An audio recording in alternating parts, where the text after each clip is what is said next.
A paz de nosso Senhor Jesus Cristo, louvado e engrandecido seja o santo nome do Senhor. Eu sou o pastor Marcos Basílio, da Igreja Evangélica Crisol. Apocalipse, capítulo de número 12. Abra aí a sua Bíblia. Estudo Apocalipse, capítulo de número 12. Então diz assim a palavra do Senhor. E viu-se um grande sinal no céu, uma mulher vestida de sol, tendo a lua debaixo dos seus pés, e uma coroa de 12 estrelas sobre a sua cabeça, e estava grávida, com dores de parto, e gritava com ânsia de dar à luz. E viu-se outro sinal no céu, e eis que era um grande dragão vermelho, que tinha 7 cabeças e 10 chifres, e sobre as cabeças 7 diademas. Olha a visão que o apóstolo João teve. Olha o versículo de número 4. E a sua cauda levou após si a terça parte das estrelas do céu, e lançou sobre a terra. E o dragão parou diante da mulher que havia de dar à luz, para que, dando ela a luz, se tragasse o filho. E deu à luz a um filho, um varão, que há de reger todas as nações com vara de ferro. E o seu filho foi arrebatado para Deus e para seu trono. Versículo de número 6. E a mulher fugiu para o deserto, onde já tinha um lugar preparado por Deus, para que ali fosse alimentada durante 1260 dias. Versículo de número 7. E houve batalha no céu, Miguel e os seus anjos batalhavam contra o dragão, e batalhava o dragão e seus anjos, mas não prevaleceram, nem mais o seu lugar se achou nos céus. Versículo de número 9. E foi precipitado o grande dragão, a antiga serpente, chamada o Diabo e Satanás, que enganava todo mundo. E ele foi precipitado na terra, e os seus anjos foram lançados com ele. Amém? Não vou ler todo o capítulo, e temos muitas coisas simbólicas aqui, pela visão que Deus deu ao apóstolo João, que foi arrebatado quando estava preso na ilha de Pátimo. O versículo de número 1, quando ele diz assim, vamos analisar essa visão que o apóstolo teve. E viu-se um grande sinal no céu. Que sinal foi esse? Uma mulher vestida de sol, tendo a lua debaixo dos seus pés, e uma coroa de 12 estrelas sobre a sua cabeça. O que simboliza essa mulher? Será que é um grupo de pessoas? Será que é uma mulher? Será que é uma pessoa? Quem seria essa mulher? Mas a Bíblia diz que essa mulher ela tinha uma característica.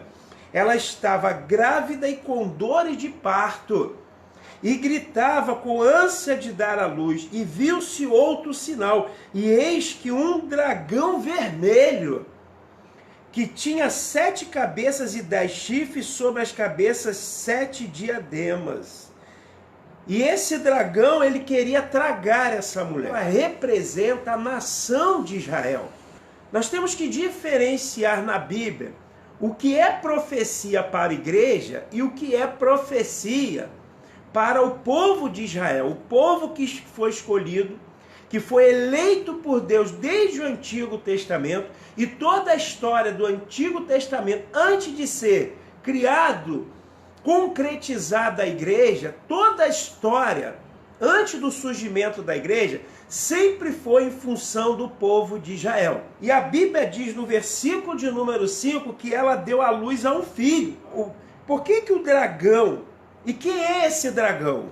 Esse dragão, ele é explicado no versículo, quando nós lemos o versículo de número 9, A Bíblia diz assim, foi precipitado o grande dragão. Então, ele é quem? A antiga serpente. Quem é a antiga serpente? E ele diz assim, chamado diabo. O diabo é uma categoria, é um estágio de um anjo decaído. E Satanás. Então, esse dragão, que era a antiga serpente, e que de tanto ele se alimentar das mortes, tanto se alimentar do pecado do ser humano, hoje ele é representado na Bíblia, e João, ele verificou isso, como um grande dragão vermelho. Ele se fortaleceu. Hoje a sua cor é representada, esse vermelho, por causa das mortes que ele influenciou até hoje.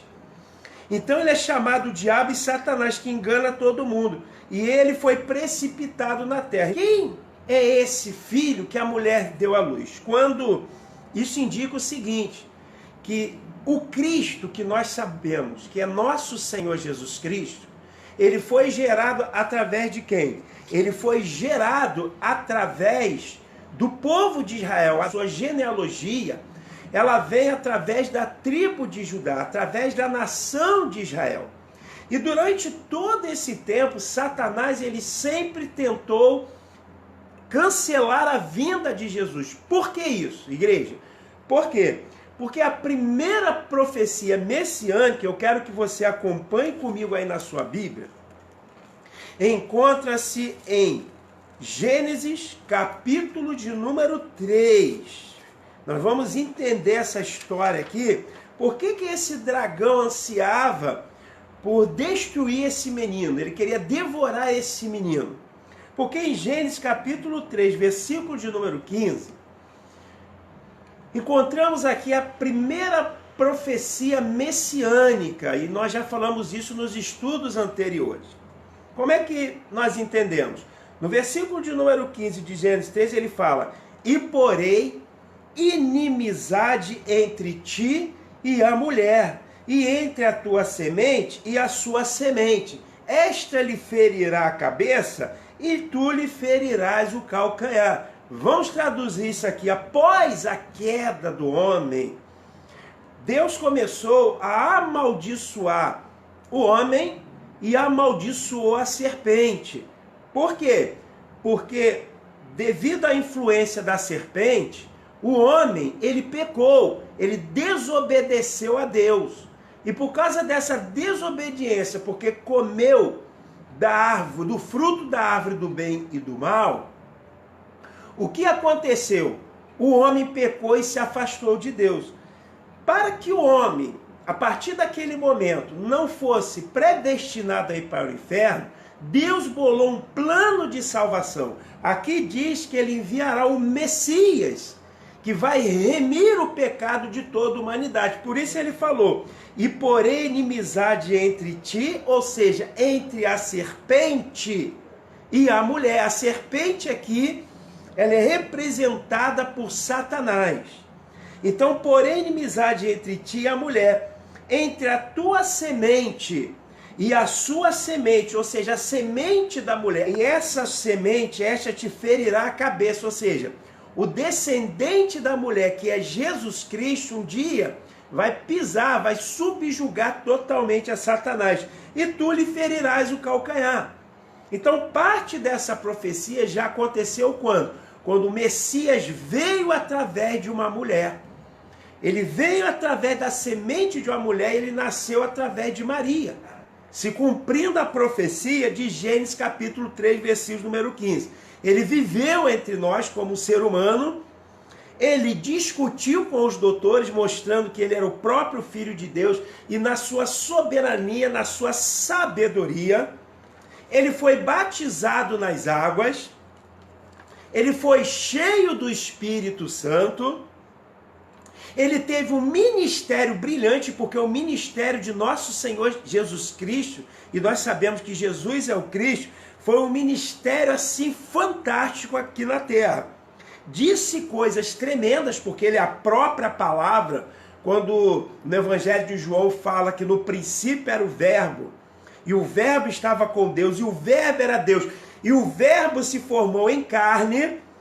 Então ele falou, ele trouxe aquilo que estava na mente do Pai, ele trouxe ao nosso conhecimento. fez ações tremendas e olha, curou os enfermos.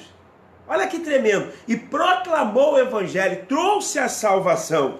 E no final, quando ele morreu, ele foi ao Hades, foi lá embaixo, onde era o paraíso, triunfou sobre a morte, ascendeu aos céus, lá em Atos, no início de Atos, no capítulo de número 1, e ascendeu aos céus e está sentado à direita do Deus Pai Todo-Poderoso.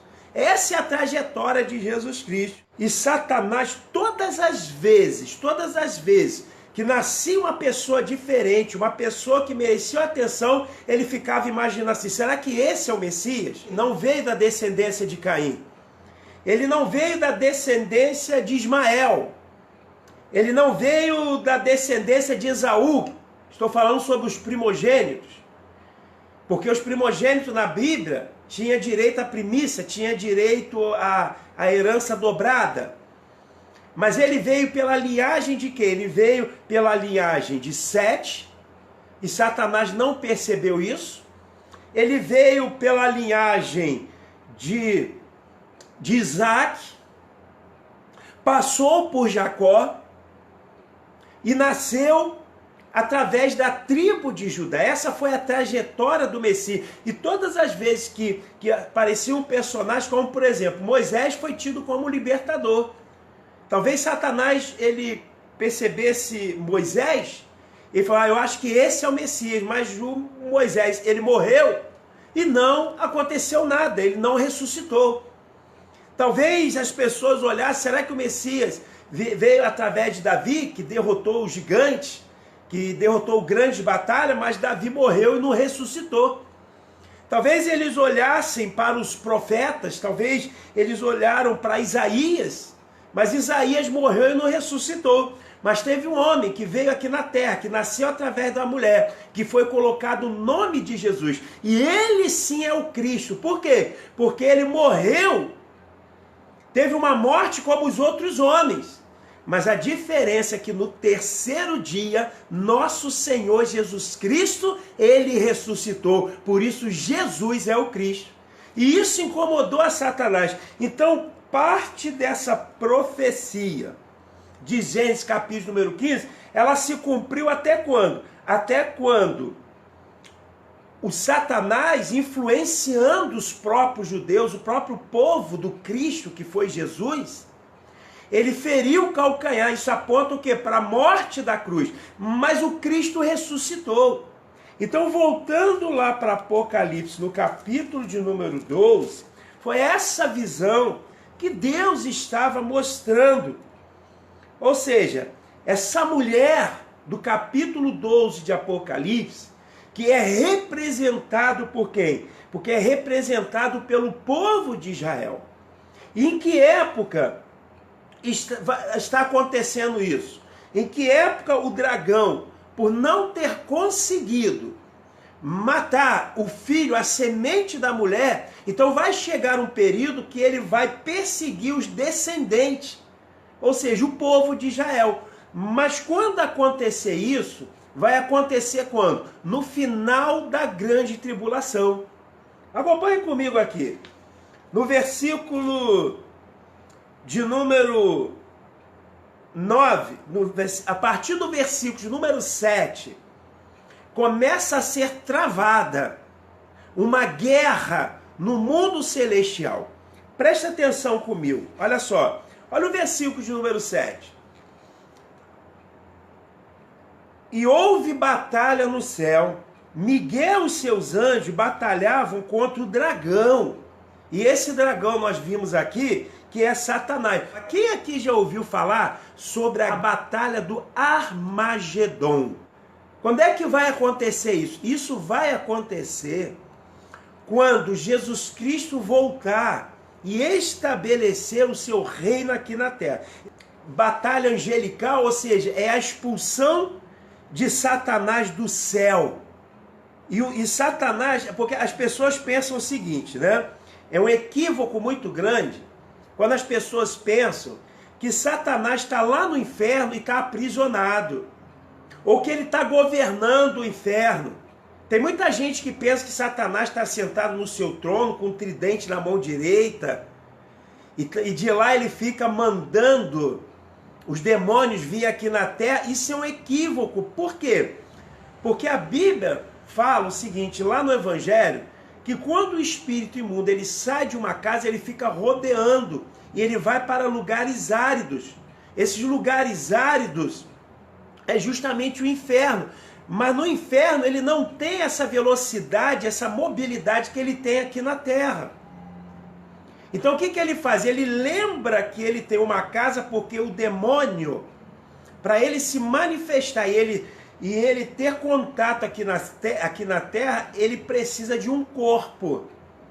Então é por isso que ele se apodera de alguns corpos, por isso que eles são chamados de espíritos imundos, porque ele não pode fazer isso, é proibido. Mas como eles são rebeldes, eles fazem. Então, como eles não gostam de ficar no inferno, porque o inferno é prisão para eles, então o que eles fizeram? Eles arrumaram uma maneira e eles vivem aqui nos ares. Eles vivem andando de um lugar para outro, procurando algum corpo para ele ficar um tempo ali, depois eles continuam andando.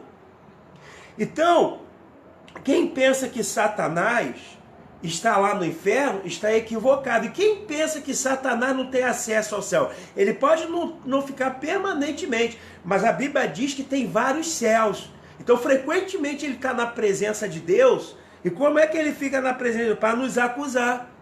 É só você consultar em Jó, no capítulo 1, a partir do versículo 2 até o versículo lá de número 8. O que a Bíblia diz? Que Deus estava reunido com os seus filhos, ou seja, com os seus anjos. E quem aparece naquela reunião? Satanás. Satanás fala, aí Deus, vendo Satanás, e ele falou assim, de onde você veio? De rodear a terra. Então diga que aquela reunião dos anjos não estava sendo feito aqui na terra, mas estava sendo feito no céu.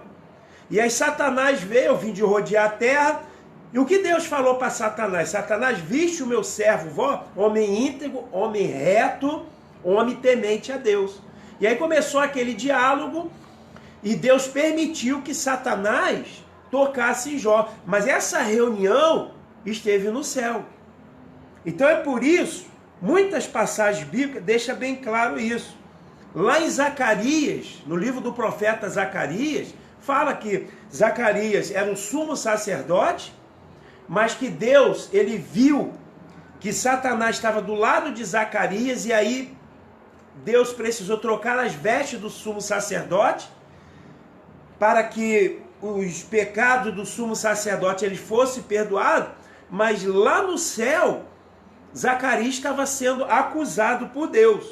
Tá? E outras passagens aqui também, primeiro livro dos Reis, no capítulo número 22, a partir do versículo de número 19, a Bíblia diz que o profeta Micaías, ele teve uma visão em que espíritos malignos na presença de Deus, e eles se colocaram à disposição de Deus para enganar alguns reis. Então nós vemos aqui que no mundo espiritual, no céu, Satanás e seus demônios, eles ainda têm um certo acesso. Só que a partir do versículo de número 7 vai haver uma batalha. E que batalha é essa? E por que essa batalha? É a batalha do Armagedon. Por quê? O anticristo já estará governando aqui na terra. E como nós vimos na aula passada e nas outras aulas, a igreja não vai passar pela grande tribulação. É só rever as outras aulas que eu coloquei vários versículos justificando isso. Porque tem uma linha de pensamento em que diz que essa mulher é a igreja e que vai ser perseguida aqui na terra por Satanás. Mas como pode ser isso? E que, primeiro, a igreja, ela não deu a luz a Jesus Cristo, porque essa mulher ela deu a luz ao menino. E Satanás queria tragar esse menino. Você pode ver, consultar nos evangelhos, que quando o nosso Senhor Jesus Cristo nasceu, José e Maria tiveram que sair de Belém e foram para o Egito, e ficou até que ele completasse mais ou menos a idade de 12 anos. Por quê? Porque Herodes colocou um decreto para matar todos os meninos de 2 anos para baixo. Fazia parte da perseguição de Satanás, porque é o que representa esse dragão querendo tragar esse menino. Quando Moisés, ele nasceu, também, o que Faraó fez?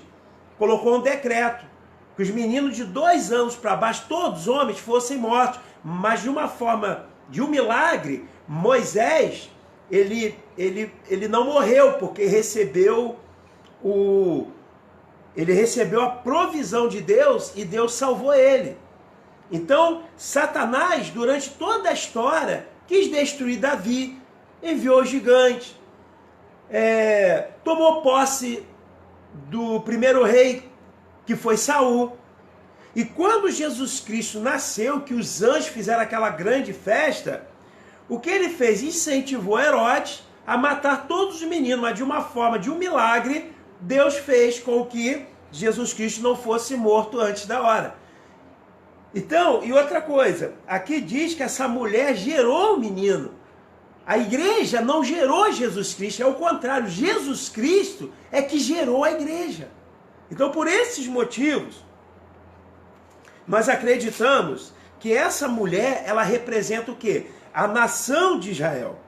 E a partir do versículo de número 7, ele diz assim: houve batalha no céu, Miguel e seus anjos batalharam contra o dragão, e batalharam o dragão e os seus anjos.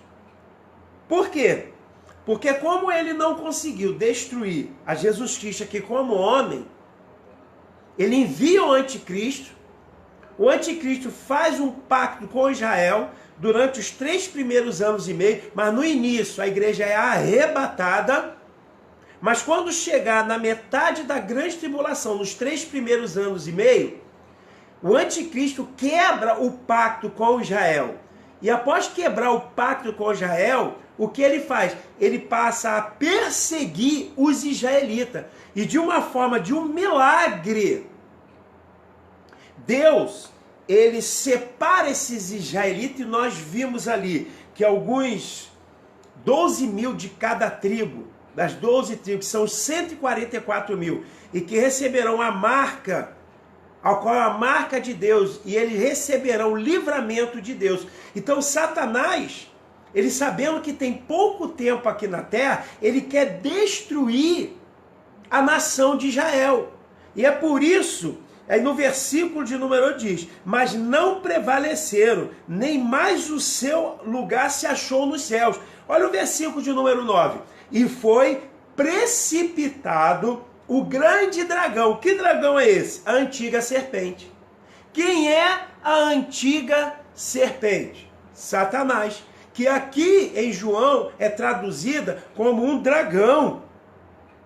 A antiga serpente, um dragão, de tão forte, de tão alimentado que Satanás está, porque lá em Apocalipse, lá em Gênesis, qual foi a maldição que Deus colocou sobre a serpente? Você vai se rastejar e você vai comer do pó, o teu alimento vai ser o pó da terra. A serpente, ela se alimenta de poeira, de pó? Não. Mas por detrás disso, representa o seguinte, que quem é que veio do pó da terra? Quem é que veio do barro? O homem veio do barro. O homem veio do pó. Lá em Eclesiastes diz que quando o homem morre, né, o seu corpo ele volta para o pó porque é pó. E o seu espírito volta para Deus, porque o espírito é de Deus. Então o homem é o pó. E a serpente se alimenta do quê? Do pó. Ou seja, do homem. A serpente, que é Satanás, ele se alimenta do homem, ou seja, do pecado do homem. Cada vez que a natureza humana, ela produz, ela comete um pecado, está alimentando Satanás. Só que o mundo, ele não está evoluindo no amor, na bondade, muito pelo contrário. Está a cada vez mais, O mundo está se tornando pior, vai chegar o momento que por causa do aumento da iniquidade, o amor de muitos se esfriaria. Está acontecendo isso. E por isso que Satanás está ficando forte. Por quê? Porque ele se alimenta do pó, ele se alimenta do homem, ele se alimenta do pecado do homem. Agora, quando chegar na segunda metade da tribulação, que é a grande tribulação, vai haver uma guerra.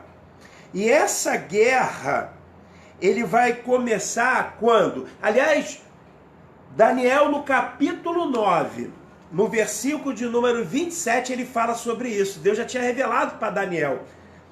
Porque quando fala do anticristo, Daniel falou assim, e ele, está se referindo ao anticristo, firmará um concerto com muitos por uma semana. E na metade da semana fará cessar o sacrifício. Uma semana na Bíblia é um conjunto de 7 anos. Ele vai fazer um concerto com os israelitas durante 7 anos. Mas na metade ele quebra essa aliança. E aí começa o Apocalipse, capítulo de número 12, que nós estamos lendo aqui. E aí começa essa perseguição. Quando o anticristo quebra o pacto, a aliança que ele fez com o povo de Israel, aí Satanás, ele é expulso do céu, e quando ele está aqui na terra, ele começa a perseguir a nação de Israel. Acompanhe comigo aqui. Olha o versículo de número 9. E foi precipitado o grande dragão, a antiga serpente, chamado o diabo, o Satanás, que engana todo mundo, e ele foi precipitado na terra. Olha só. Então onde que ele vive agora? Onde é que ele vive agora? Ele tem liberdade de entrar e sair da presença de Deus. Ele tem liberdade de ficar no céu. Mas na segunda metade, que é da tribulação, que é a grande tribulação, ele vai ser precipitado aqui na terra. E os seus anjos foram lançados com ele, ou seja, os anjos decaídos. Olha o versículo de número 10. E ouvi uma grande voz no céu, que dizia, agora chegada está a salvação, e a força e o reino do nosso Deus, e o poder do seu Cristo, porque já o acusador, que é Satanás, é o acusador de nossos irmãos. O que Satanás faz hoje? Qual é a qualidade dele? Ele é chamado de acusador. Quando nós cometemos um pecado, ele vai lá diante de Deus e nos acusa. Olha lá, está cometendo pecado. Então ele é o nosso acusador. É derribado, o qual diante do nosso Deus o acusava de dia, os acusava de dia e de noite. Então nesse exato momento agora, além de Satanás tentar destruir famílias, o que ele está fazendo diante de Deus? Está acusando as pessoas. Principalmente aqueles que entregaram a sua vida para Jesus. Principalmente os filhos de Deus. Então temos que tomar cuidado com aquilo que nós fazemos. É necessário tomar cuidado com as nossas atitudes, o que falamos, o que pensamos. Porque qualquer coisa que nós fazemos aqui fora da vontade de Deus e cometemos pecado, Satanás, ele está diante de Deus e está nos acusando. E olha o versículo de número 11. E eles o venceram, ou seja, Miguel, seus anjos, eles o venceram pelo sangue do Cordeiro e pela palavra do seu testemunho, e não amaram a sua vida até a morte. Agora olha a alegria que aconteceu no céu, irmãos. No versículo de número 12 diz assim, pelo que alegrai-vos, ó céus, e vós que neles habitais. Nesse exato momento de Apocalipse, quem é que está lá no céu que está se alegrando? Alegria no céu. Por quê? Porque Satanás foi expulso de vez do céu, mas veio parar aqui na terra. Então quem está alegre? Quem é que está dando glórias? Os anjos vão se alegrar nesse exato momento, porque já não precisam mais encontrar Satanás lá. Quem é que vai estar no céu e vai se alegrar? A igreja. Eu posso dizer nós? Eu posso dizer que nós iremos alegrar? Por quê? Porque a igreja está participando lá no céu, nesse exato momento, de uma coisa que se chama as bodas do Cordeiro. Ou seja, estamos participando do nosso casamento com o nosso Senhor Jesus Cristo. Aleluia! Glorificado seja o nome do Senhor. Então haverá, Ronaldo, a paz do Senhor, meu querido, a igreja arrebatada, é isso aí. A igreja arrebatada, ela também se alegrará. Os anjos também, a irmã Leila está respondendo, né? Então, os anjos, a igreja arrebatada, todos irão se alegrar, porque não vai encontrar com Satanás lá no final da grande tribulação, ao qual estaremos no céu. Então, mas olha só o contrário, né? Ai dos que habitam na terra e no mar, ai dos que habitam na terra e no mar, porque o diabo desceu a voz e tem grande ira. Por que ele tem grande ira? Porque ele sabe que ele tem pouco tempo para atuar aqui na terra, e ele quer destruir o quê? A nação de Israel, porque a igreja já subiu. Não tem como ele destruir os membros da igreja. O que ele vai fazer? Vai tentar destruir Israel. Porque se ele destrói a nação de Israel, o reino milenar de Jesus Cristo não é cumprido aqui na terra. E ele vai adiando, ele quer adiar cada vez mais. Mas ele tem pouco tempo. Então veja bem, porque o diabo desceu a voz e tem grande ira, sabendo que já tem pouco tempo. E quando o dragão, versículo de número 13, viu que fora lançado na terra, perseguiu a mulher que dera a luz ao varão. Ou seja, então já tinha dado a luz ao varão. Então ele perseguiu a mulher. Essa mulher é assim, uma simbologia de Israel, a qual já tinha dado que a luz ao varão, Jesus Cristo. Então quando é que começou essa profecia aqui? Quando Maria gerou e deu a luz a quem? A nosso Jesus Cristo. Isso já aconteceu. Mas o capítulo de número 12, no versículo de número 13, essa perseguição da mulher, representa Israel, porque Maria também, ela veio de Israel. Então, na verdade, a nação de Israel gerou o Messias. Ele tentou matá-lo na cruz, conseguiu até matar, mas ele ressuscitou, está vivo. Como ele não pode fazer mais nada, aqui em Apocalipse, e aí Satanás vai perseguir, e ai de quem estiver aqui na terra. Mas graças a Deus que nós estaremos lá no céu, estaremos participando das bodas do Cordeiro. Agora veja bem, versículo 4, e foram dadas à mulher 2 asas de grande água, ou seja, de uma forma, de um milagre, Deus, ele não permite, ou seja, ele dá uma agilidade para esse povo que Satanás não consegue destruí-los, para que voasse para o deserto, de uma forma, assim como Deus tirou aquele povo lá do Egito, passou pelo deserto e colocou aquele povo na terra de Canaã, assim Deus vai tirar os israelitas de Jerusalém, vai passar pelo deserto e vai dar livramento. Lembra que nós vimos, se eu não me engano, foi em Ageu, depois eu vou ver aqui, em que Jesus Cristo, na sua segunda volta, ele aparece de uma forma visível, mas ele aparece com um poder tão grande que ele pisa no Monte das Oliveiras, e o Monte das Oliveiras se separa em 2. Porque o povo queria fugir, mas o que estava na frente? De Jerusalém estava vindo Satanás perseguindo. E o anticristo estava lá também. E na sua frente o Monte das Oliveiras, não ia conseguir transpassar. Jesus volta, pisa no Monte das Oliveiras e eles passam, assim como no Antigo Testamento, passaram pelo meio do Mar Vermelho.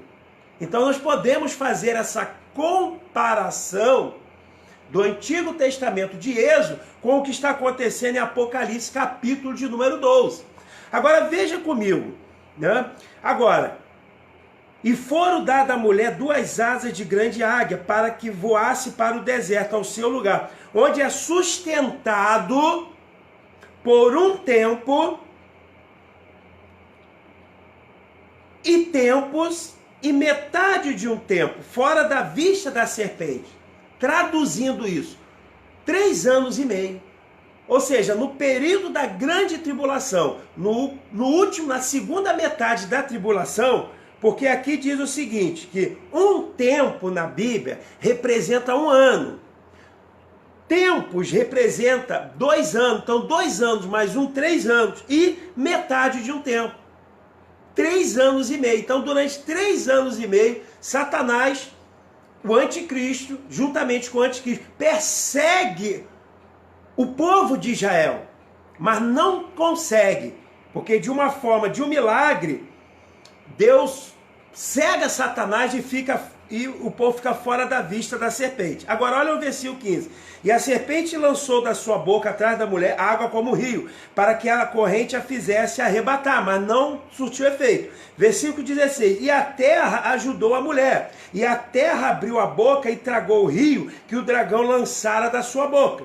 Versículo 17. E o dragão irou-se contra a mulher. Ou seja, o dragão, a antiga serpente, que nós vimos aqui no versículo de número 9, ele irou-se completamente contra o povo de Israel. E foi fazer guerra ao redor da sua semente. Ou seja, ao redor os israelitas que sobraram. Os que ficaram vivos aqui e não aceitaram a marca da besta, vão ser perseguidos. Olha o que vai acontecer aqui na terra durante a grande tribulação, irmão. Então não é melhor a gente ficar no caminho, não é melhor a gente continuar na presença do nosso Deus maravilhoso? Se alguém ouvir essa mensagem aqui, eu espero que você repasse essa mensagem. Tem um recado aqui para você. Se alguém estiver pensando em se afastar do Evangelho, pensa no que está sendo estudado hoje aqui. Pensa no que Deus está nos revelando aqui nessa noite. Porque a volta de nosso Senhor Jesus Cristo, o arrebatamento da igreja, ele está mais próximo do que nós possamos imaginar. Agora, já pensou, igreja? Já pensou? Vou dar uma voltinha lá no mundo. Jesus volta. E aí? Vai passar pela grande tribulação? Não é melhor ir agora com Jesus Cristo pelo amor? Porque na grande tribulação, muitos irão pela dor. E ele continua dizendo aqui, olha, vou repetir o versículo 17. E o dragão irou-se contra a mulher, ou seja, Satanás irou-se contra o povo de Israel, os que guardam os mandamentos de Deus, os convertidos, aqueles que não aceitaram a marca da besta. E tem o testemunho de Jesus Cristo. Olha aí. Entenderam até aqui? Então veja bem. O que Satanás tem implantado hoje? Quando nós falamos que a guerra que começa a partir do versículo de número 7, em que houve batalha no céu, nesse exato momento, tem batalhas no céu. Lembra que nós repetimos sempre aqui, nós falamos, Efésios capítulo número 6, a partir do versículo de número 10. O que diz lá? Que a nossa briga não é contra o quê? Não é contra a carne e não é contra o sangue. Mas são contra o quê, igreja? São contra potestade, principado, príncipes demoníacos, hostes, ou seja, vários demônios. E nos lugares, em que lugar é essa briga? No lugar celestial. Então, nesse exato momento, está havendo uma briga pela tua vida, porque Satanás quer tragar a nossa vida. Então, por isso há uma briga no céu. Mas aqui na terra, o mundo espiritual tem uma influência muito grande, igreja. Esse mundo aqui, o planeta Terra, está sendo preparado pelas potestades, pelos principados. E eles atuam em várias áreas da nossa vida, em várias áreas da administração desse mundo. Por quê? Porque estão preparando o cenário para o governo do anticristo. E nós, como igreja, temos que identificar onde é que essas potestades elas trabalham. Primeiro, elas trabalham na enfermidade. Satanás coloca enfermidade nas pessoas para elas se afastarem de Deus. Pessoas morrem através de enfermidade. Então ele usa, ele penetra onde? Esses espíritos malignos, eles penetram onde? Nos hospitais, nas enfermarias. Quantas pessoas estão morrendo fora do tempo, fora da sua época? Porque Satanás tem trabalhado o quê? No meio de enfermidade. Jesus Cristo curava, e tinha casos que ele falava assim, olha, essa enfermidade não é para a morte, mas é para a glória de Deus. Certa vez perguntaram, quem pecou? Foi os seus pais? Quem pecou? Foram os seus pais? Foi ele, porque ele nasceu cego? Ele falou, não. Essa enfermidade, ela veio para a honra e glória de Deus, para a honra e glória do Pai. Então Satanás, ele atua através do quê? Da enfermidade. É por isso que nós temos que orar e clamar pelo sangue de Jesus Cristo, para que Deus venha nos curar de toda enfermidade. Lembrar que nós somos templo do Espírito Santo de Deus, e nós, como filhos de Deus, temos direito à cura. Você quer ver uma outra área que Satanás ele também atua? Na religião, igreja. Existem vários religiosos aí para frente. Deus, ele não é muito adepto à religião. No evangelho, numa das cartas, o que ele fala? Que a verdadeira religião é ajudar os necessitados, ajudar as viúvas, aquele que tem fome. Mas a religião, ela muitas vezes, ela prega falsas doutrinas. E o homem está indo atrás de religião. Pessoas viram verdadeiros fariseus, acham que são santos, acham que a sua religião é a melhor. E quando se fala em religião, se fala em doutrina.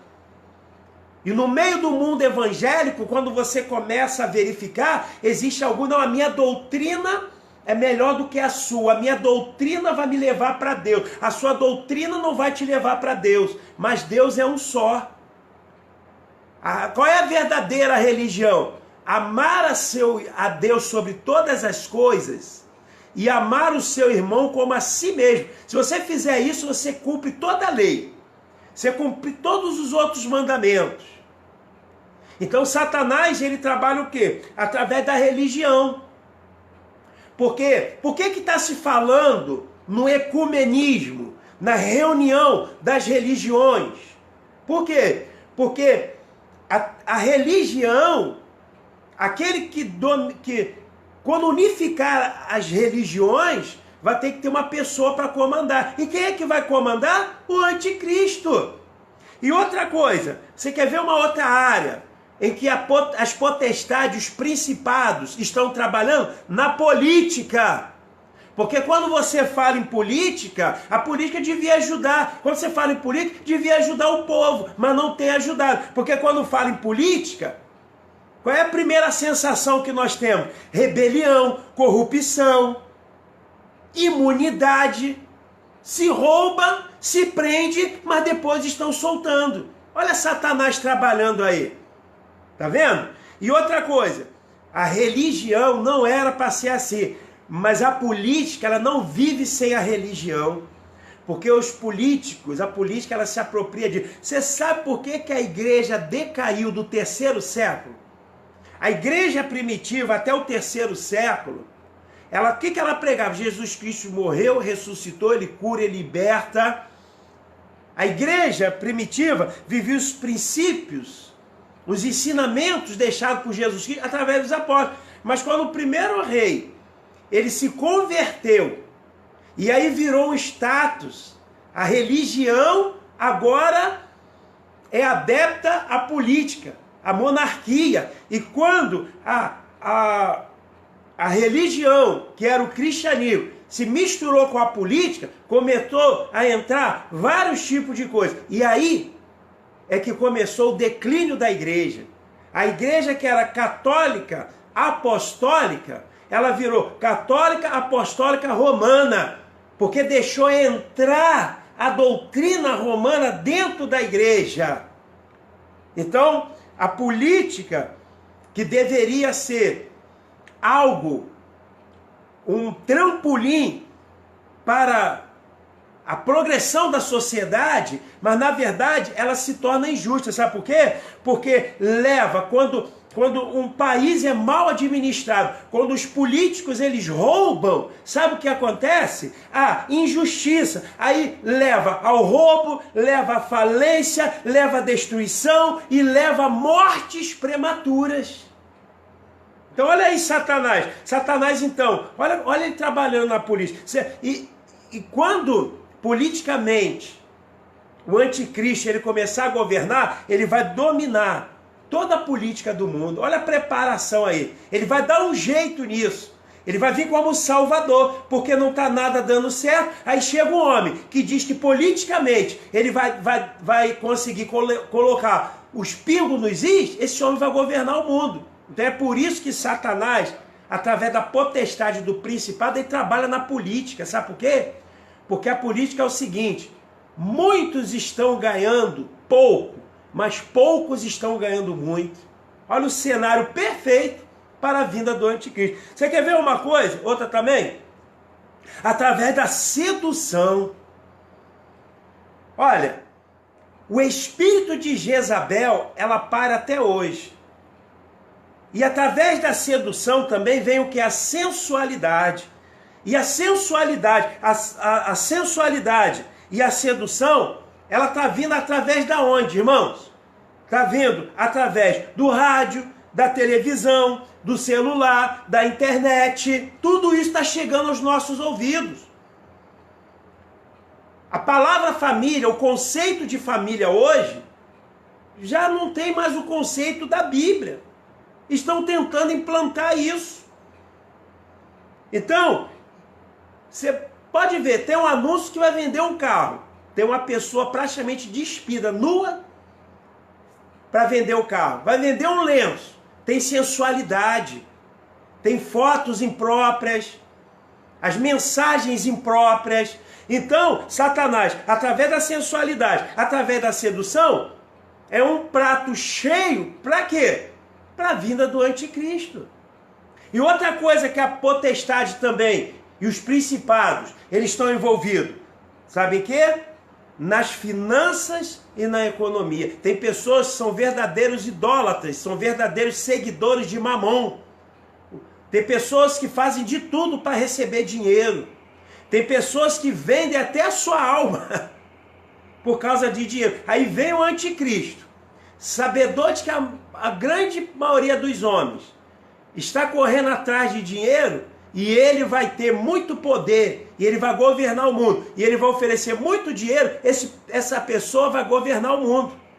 Então uma pessoa, né, que vai trazer até a cura para a enfermidade, uma pessoa que tem uma influência, que ele vai dominar as religiões, que politicamente ele é correto, essa pessoa domina o mundo. Então esse cenário está sendo preparado para quê, irmãos? Para a vinda do anticristo, para governar essa terra. E ele vai governar essa terra.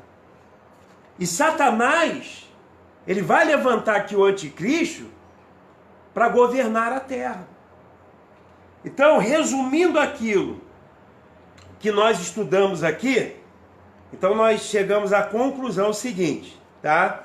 Que essa mulher do capítulo 12 de Apocalipse, essa mulher representa o quê? O povo de Israel. E esse menino que nasceu através da mulher representa quem? Nosso Senhor Jesus Cristo. E esse dragão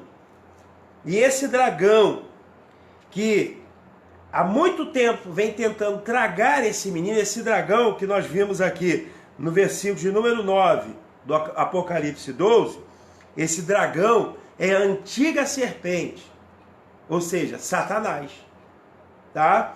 Então estamos terminando o capítulo de número 12, então que Deus venha abençoar a tua vida tremendamente, e essa horinha que nós tivemos aqui, nós não perdemos, nós ganhamos em conhecimento, ganhamos em crescimento espiritual. E saiba de uma coisa, estamos mais sábios do que quando nós iniciamos aqui. Amém? Que Deus abençoe a sua vida, que Deus abençoe a sua família. E eu profetizo que os projetos de Deus na tua vida, elas vão se concretizar. que aquilo que Deus prometeu, Ele é fiel para cumprir, e que eu tenho certeza de que em breve estaremos participando das bodas do Cordeiro, e você estará comigo, amém? E a melhor parte, essa conta já foi pago através de nosso Senhor Jesus Cristo, amém? Que Deus te abençoe, que Deus te guarde, Senhor, que o Senhor venha a nos curar, que o Senhor venha nos abrir a nossa mente para cada dia, cada semana, nós estudarmos, aleluia, nós estudarmos cada vez mais, buscarmos mais de Ti, buscarmos a Tua palavra, que o Senhor guarde o Teu povo, que o Senhor guarde a Tua igreja, é isso que precisamos, amém? Que Deus te abençoe, tenha nas suas mãos e receba a bênção apostólica em nome de Jesus. Que a graça e a misericórdia de nosso Senhor Jesus Cristo e que o grande amor de Deus e as doces consolações do Espírito Santo esteja sobre todas as igrejas espalhadas pela face da terra, não somente hoje, ó Pai, mas para todos sempre. A igreja diz amém, oh glória, aleluia.